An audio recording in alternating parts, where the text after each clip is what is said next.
নমস্কাৰ, মই গোপিকা। আজিৰ দিনটো কেনেকৈ গ'ল আপোনালোকক অলপ দেখাই দিওঁ। ৰাতিপুৱাৰ পৰা যি দৌৰা-দৌৰি আৰম্ভ হৈছে, এতিয়ালৈকে অলপো শান্তি পোৱা নাই।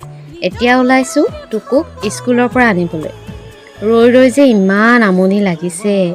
কেতিয়াবা ভাবোঁ স্কুলৰ ছুটিৰ টাইমটো অলপ সোনকাল হ'লে ভাল আছিল নেকি।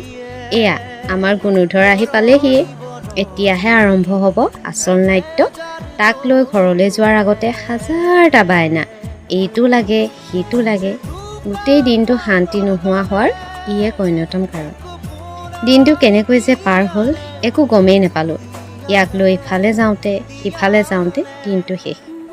অশান্তি লাগিলেও কিন্তু ইয়াৰ লগত এই সময়খিনি কটাই মোৰ খুব ভাল লাগে। অৱশেষত ঘৰলৈ আহিবৰো সময় হ'ল। আজি দিনটো সঁচাকৈ বহুত ভাগৰুৱা আছিল। অশান্তি আৰু আমনিৰ মাজতো এইটোৱে আমাৰ দৰে মাক দেউতাকৰ জীৱন, নহয়নে?